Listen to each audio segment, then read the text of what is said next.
Hello दोस्तों, मैं हूँ सी दुर्गेश पाल और आज के इस वीडियो में हम देखने वाले हैं कि यदि आप रियल एस्टेट एजेंट हैं या कमीशन एजेंट है या आप एक रियल एस्टेट ब्रोकर हैं।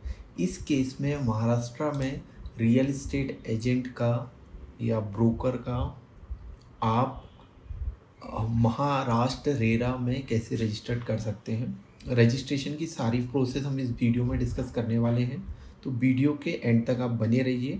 इस वीडियो के माध्यम से आप समझ पाएंगे कि RERA registration as a agent या ब्रोकर या कमीशन एजेंट आप हैं तो क्या डॉक्यूमेंट आपको लगेंगे, क्या प्रोसेस होने वाली है, क्या फ़ीस लगने वाली है, एवरीथिंग हम इस वीडियो में डिस्कस करेंगे। तो चलिए शुरू करते हैं वीडियो को। तो दोस्तों, सबसे पहले आपको क्या करना है, एक वेबसाइट ओपन करनी है जिसका एड्रेस आपको यहाँ पे दिख रहा है, ठीक है, जिसका मैं प्रोनाउंस कर रहा हूँ maharerait.mahaonline.gov.in या गूगल में भी आप डायरेक्टली टाइप कर सकते हैं real estate agent RERA registration, तो भी आप यहाँ पहुँच सकते हैं। अब यहाँ पहुँचने के बाद आपको क्या करना है, सबसे पहले आपका लॉगिन आईडी को क्रिएट करना है। तो न्यू रजिस्ट्रेशन में आपको सिंपली क्लिक करना होगा। जैसे न्यू रजिस्ट्रेशन में आप क्लिक करेंगे तो आपके सामने कुछ ऐसा विंडो ओपन हो जाएगा जिसमें कुछ चीज़ आपसे पूछी गई है, जैसे सेलेक्ट यूज़र टाइप, किस टाइप के यूज़र है, आप प्रमोटर हैं, रियल एस्टेट एजेंट हैं या कंप्लेंटेंट है, ठीक है। तो हम रियल एस्टेट एजेंट के लिए कर रहे हैं तो हम रियल एस्टेट एजेंट करेंगे। हम स्टेट सेलेक्ट करेंगे Maharashtra, Daman and Diu and Dadra and Nagar Haveli, ठीक है। तो ये स्टेट हम सेलेक्ट करेंगे। यूज़र नेम आप जो चाहे रख सकते हैं, पासवर्ड आप जो चाहे रख सकते हैं, कॉम्बिनेशन वाला रखिए ताकि एक स्ट्रॉन्ग पासवर्ड हो। मोबाइल नंबर और मेल आईडी आप यहाँ रखिए और ये कैप्चे को आप क्लिक करिए और क्रिएट यूज़र आईडी पर क्लिक करिए। इसके बाद क्या होगा, इसके बाद सिंपली ये होगा कि आपने जो मेल आईडी यहाँ पे डाली है, यूज़र आईडी और पासवर्ड तो आपको पता है यही रहने वाला है। बस आपको क्या होगा कि ये सबमिट करने के बाद बोलेगा कि आप वेरीफाई यूर ईमेल आईडी, तो मेल पे आपको ओपन करना है जो मेल महारेरा की तरफ से आया है और उसको वेरीफाई करना है। जैसे ही आप वेरीफाई करेंगे तो आपने जो यूज़र आईडी और पासवर्ड यहाँ पे सेटअप किया है उसी पासवर्ड से आप डायरेक्ट लॉगिन कर सकते हैं। तो हम गो टू लॉगिन में जाएंगे और जो भी आपने यूज़र आईडी और बनाया है उससे आप इसको लॉगिन कर लीजिए। लेट सपोज मैंने जो बनाया है उससे मैं आपको लॉगिन करके बताता हूँ, राइट। अब ये आप क्रेडेंशियल डालिए और सिंपली आप इसे लॉगिन कर लीजिए, राइट। लॉगिन आपने कर लिया, ये मैंने लॉगिन किया, ठीक है। जैसे ही आप लॉगिन करेंगे, ठीक है, अब लॉगिन करने के बाद इधर आप कोई चीज़ पे ध्यान मत दीजिए, आप सीधे यहाँ पे आइए।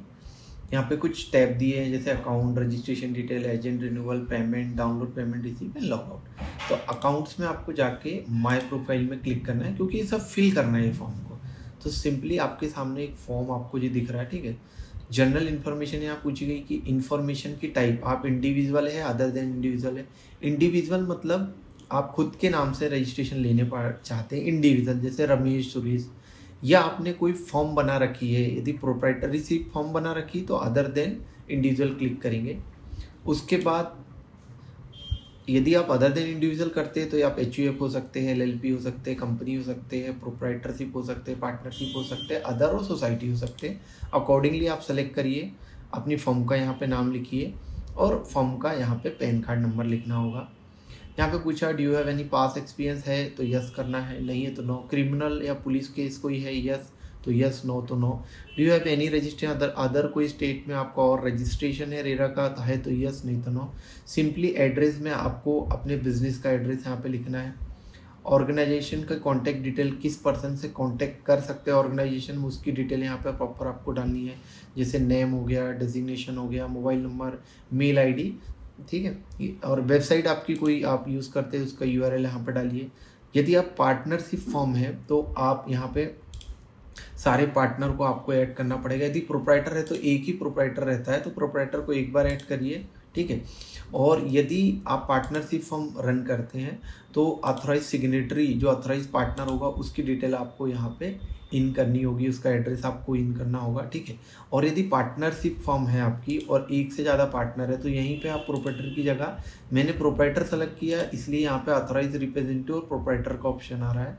यदि मैं यहाँ पार्टनरशिप सेलेक्ट करता रिलेट सपोर्ट तो ये चेंज हो जाता है। फिर क्या हो जाता है, यहाँ पे पार्टनर की डिटेल ऐड करने के लिए बोलता है, ठीक है, ये पार्टनर आ गया। अकॉर्डिंगली कंपनी रहती तो डायरेक्टर की डिटेल, तो जितनी भी डायरेक्टर या पार्टनर्स हैं सारी डिटेल, या सोसाइटी के इसमें मेंबर है तो सबकी डिटेल यहाँ पे ऐड करनी होगी। बेसिक डिटेल उनकी कॉन्टैक्ट डिटेल और एड्रेस करनी होगी और ऐड करते जाना रहेगा। और सभी के टाइम पे फ़ोटो, अब फ़ोटो आप अपलोड करेंगे प्रोप्राइटर केस में, एक पार्टनर केस में सभी पार्टनर, डायरेक्टर केस में सारे डायरेक्टर की। तो ये साइज यहाँ पे आप देख लीजिए लिखा हुआ है ना, विड्थ कितनी होना चाहिए, लेंथ कितनी होनी चाहिए, उस हिसाब से यहाँ फ़ोटो आपको अपलोड करना है। और आपको क्या करना है, प्रोफाइल को सेव कर देना है। जैसे आप प्रोफाइल सेव करेंगे ना तभी वो नेक्स्ट स्टेप में आपका जाने वाला है, ठीक है। अब जैसे मैं तो आपको क्या है इलस्ट्रेटिव ये बता रहा हूँ, तो इसके बाद क्या हो गया, जब हम ये प्रोफाइल आपने कर दिया, पास्ट एक्सपीरियंस की डिटेल डाल दी, फिर क्या होगा, आपको ये आपने डिटेल डाल दी, उसके बाद ऐड ब्रांच, यदि मोर देन 1 स्टेट में आपका काम है तो आपको ब्रांच ऐड करनी। पासवर्ड आप चेंज करना चाहते हैं तो ये क्लिक करेंगे तो पासवर्ड चेंज कर सकते हैं। लिटिगेशन कोई पेंडिंग है आपके अगेंस्ट में या आपकी कंपनी के अगेंस्ट में तो वो आप यहाँ पे डाल सकते हैं, ठीक है। तो ये बेसिक डिटेल वाला टैब है। अगला टैब क्या बोलता है, ऐड रजिस्ट्रेशन डिटेल्स, फिर डॉक्यूमेंट अपलोड। तो ये सारी चीज़ मैं आपको एक PDF के माध्यम से समझाता हूँ, आ गया ना। तो अभी तक हमने क्या देख लिया था, हमने देख लिया था बेसिक वाली चीज़ें, है ना। देखो अभी तक हमने देख लिया था बेसिक वाली चीज़ें, राइट। अभी तक हमने यहाँ तक देख लिया है, फोटो अपलोड सेव, है ना। तो यहाँ तक हमने सारी डिटेल अपडेट कर दी थी, ये हो गया था, ये भी हो गया था, पार्टनर ऐड कर लिया था। हाँ, पास्ट यदि एजेंट, जो एजेंट का रजिस्ट्रेशन है, ब्रोकर है, कमीशन एजेंट का हम रजिस्ट्रेशन जो कर रहे हैं, यदि पास्ट में कोई एक्सपीरियंस है तो उसकी डिटेल इस पैरा में आपको फिल करनी है। प्रोजेक्ट का नाम, प्रोमोटर का नाम और सेलेक्ट टाइप, किस टाइप का प्रोजेक्ट है वो आपको सेलेक्ट करना है, ठीक है। अब जितनी भी एक्सपीरियंस है वो आप यहाँ ऐड कर सकते हैं, जो कि आपको यहाँ पे दिख जाएगा, ठीक है। कहाँ पे, कौन से वाले पैरा पे दिख जाएगा, ये पास्ट एक्सपीरियंस है, करेक्ट। अब नीचे आते ये हो गया हमारा पास्ट एक्सपीरियंस। ऐड ब्रांच, अब ब्रांच आपको कहाँ दिखेगा, ये देखिए, ये ऐड ब्रांच का ऑप्शन है आपके पास। तो ब्रांच में आपको क्या क्या सिंपली फिल करना है, ब्रांच ऑफिस का नाम क्या है, ब्रांच ऑफिस का एड्रेस क्या है, वहाँ का लैंडलाइन नंबर क्या है, फैक्स नंबर क्या है, ईमेल आईडी क्या है। यदि लैंडलाइन नंबर और फैक्स नंबर नहीं है तो आप 0 लगा के मोबाइल नंबर वगैरह डाल के छोड़ सकते हैं, ठीक है। और एड्रेस प्रूफ के लिए लीगल डॉक्यूमेंट डालना, जैसे इलेक्ट्रिसिटी बिल आपके खुद के नाम का आता था वो, अदरवाइज रेंट एग्रीमेंट एग्जीक्यूट किया होगा तो वो आपको डालना होगा रेंटेड के केस में, ठीक है। तो ऐड ब्रांच हमारा हो गया। अब अगला क्या है, ऐड चेंज पासवर्ड। यदि आप चाहें तो जो एग्जिस्टिंग पासवर्ड है उसको यहाँ पे चेंज कर सकते हैं, वेरी सिंपल। अगला हम जाते हैं कि कोई भी लिटिगेशन, ये देखिए लिटिगेशन यदि हमारे अगेंस्ट में पेंडिंग है तो ये फॉर्म सिंपली क्या पूछता है, fill this form is basically to fill the detail regarding the case against the company और member after filing the form, ठीक है। यदि कंपनी या मेंबर के ऊपर किसी भी टाइप का, आपकी जो कंपनी है या आपके जो मेंबर्स हैं या पार्टनर हैं या डायरेक्टर हैं या प्रोप्राइटर हैं, तो उसमें कोई केस पेंडिंग है तो उसकी डिटेल आपको यहाँ प्रॉपरली देनी होगी। जैसे केस क्या है, किसके ऊपर है, कंपनी के ऊपर है या मेंबर के ऊपर है, नाम क्या है, कोड कौन सा है भाई, टाइप ऑफ केस क्या है, पिटीशन क्या है, केस नंबर क्या है, ईयर कौन सा था, whether any preventive injection interim order is pass, yes और नो, और प्रेजेंट स्टेटस आपको बताना है। तो ये एक बेसिक डिटेल हमने लिटिगेशन की कर ली, ठीक है। अब लिटिगेशन के बाद हमको क्या है, अब आती है रजिस्ट्रेशन डिटेल, ये देखिए यहाँ पे रजिस्ट्रेशन डिटेल, ठीक है। अब बारी बारी से हम देखते हैं। पहले ऐड रजिस्ट्रेशन डिटेल में हमें क्या देनी है, यहाँ पे सिंपली आपको बताना है कि यदि एक से ज़्यादा स्टेट में आपके पास रजिस्ट्रेशन है तो उसकी डिटेल देनी, जैसे स्टेट का आपको नाम देना होगा, detail of law rules and regulation under which registration is taken, मतलब कौन सा लॉ रूल या फिर कौन सा लॉ रूल्स एंड रेगुलेशन है जिसके अंडर आपने रजिस्ट्रेशन लिया हुआ है, स्टेट का नाम, ठीक है, वो आपको यहाँ पे ऐड करना है। और उससे रिलेवेंट डॉक्यूमेंट आपको यहाँ पे ऐड करना है, क्योंकि रेरा जो all over the India applicable है तो हर डिफरेंट स्टेट में डिफरेंट लाइक पोर्टल्स है, डिफरेंट उसके रेगुलेटिंग अथॉरिटी है, तो उससे जो डॉक्यूमेंट आपने लिया होगा रजिस्ट्रेशन वो यहाँ अपलोड आपको करना होगा। जैसे अलग अलग स्टेट का नाम यहाँ पे दिया हुआ, राइट। अब अगला हमारा क्या आता है, सिंपली डॉक्यूमेंट अपलोड। अब ये सबसे इंपॉर्टेंट चीज़ है कि डॉक्यूमेंट अपलोड में कौन से मैंडेटरी डॉक्यूमेंट है, कौन से ऑप्शनल है। जैसे pan card in case of proprietor का, पार्टनरशिप में पार्टनरशिप का, फॉर्म में फॉर्म का, और कंपनी में कंपनी का यहाँ पे आपको डालना है। कोशिश करिए सेल्फ अटेस्टेड सील और साइन हो। पार्टिकुलर ऑफ रजिस्ट्रेशन इंक्लूडिंग बायलॉस, ये मैंडेटरी नहीं है, लेकिन in case of like societies वगैरह में बायलॉस आपको डालना होगा। कंपनी है तो एमओए आपको डालना पड़ेगा, ईओ आपको डालना पड़ेगा। मैंडेटरी नहीं है पर कंपनी केस में आप डालो। Self certified copy of all letter head, mandatory नहीं है पर आप कंपनी पार्टनरशिप के केस में या सोसाइटी केस में ये डालना होगा। Self certified copy of letter head rubber stamp, एक ये इंपॉर्टेंट है, self certified copy of letter head. आपका जो लेटर हेड है, आप इंडिविजुअल हो या फर्म हो या अदर देन इंडिविजुअल, सभी के केस में उसका सेल्फ सर्टिफाइड लेटर हेड आपको विथ रबर स्टैम्प यहाँ पे डालना होगा। मतलब आपका लेटर हेड, उसमें एक rubber stamp, blank letter head, उसमें आपका रबर स्टैम्प लगा हुआ, और सेल्फ सर्टिफाइड मतलब खुद की साइन। प्रोप्राइटर है तो प्रोप्राइटर की साइन, पार्टनर है तो ऑथराइज पार्टनर की साइन, कंपनी है तो ऑथराइज डायरेक्टर की sign. Okay. Acknowledgement receive propose to be use by real estate agent, इसका मतलब ये जो बिल आप बनाओगे, जो क्लाइंट को दोगे, जिसको आप सर्विस देने वाले हो, तो उसकी जो रिसीप्ट होंगी उसका एक ड्राफ्ट कॉपी आपको यहाँ देना पड़ेगा एग्जाम्पल के लिए कि किस टाइप की आप रिसीप्ट देने वाले हो। ठीक है, ये भी इंपॉर्टेंट है। Income tax return of last 3 year, सीधी सी बात है, इनकम टैक्स के लास्ट 3 ईयर के रिटर्न्स की कॉपी यहाँ मांगी गई जो कि मैंडेटरी है।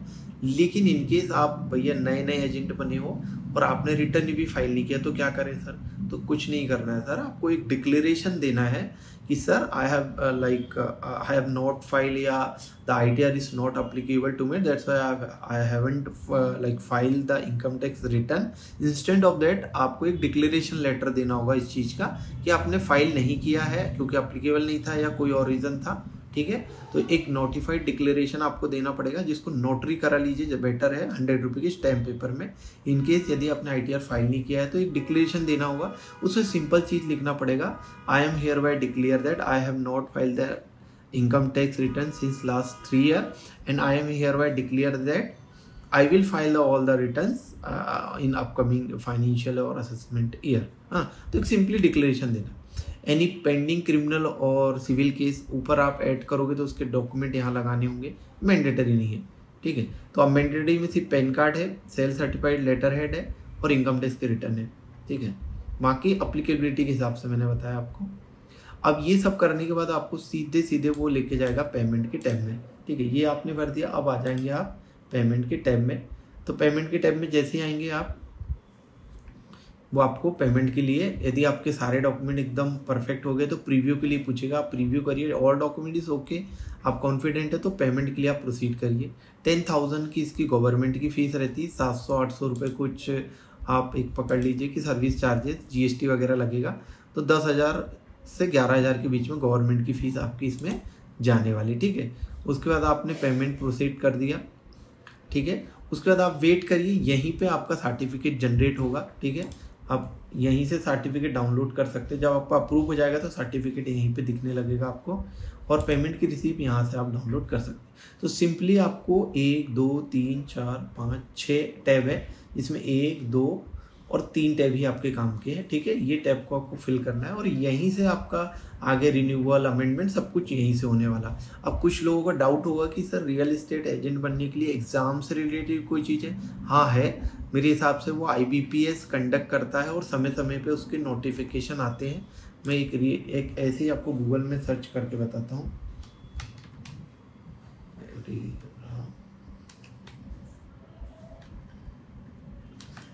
ठीक है, एक मिनट, ये देखिए,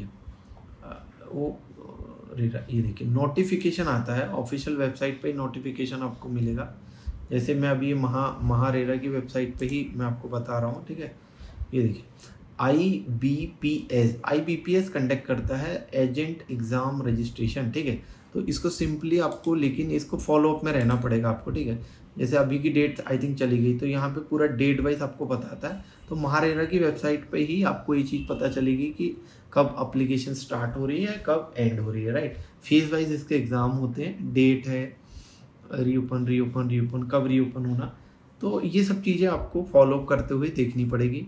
यदि आप देखना चाहते हैं तो हाउ टू अप्लाई करके यहाँ पे एक पॉइंट है, इसमें आप चेक कर सकते हैं कि कैसे अप्लाई कर सकते हैं। सारी प्रोसेस आपको महारेरा की वेबसाइट पे मिल जाएगी। तो रियल एस्टेट एजेंट का अभी एग्जामिनेशन भी कंडक्ट होता है ताकि ऑथेंटिसिटी बनी रहे।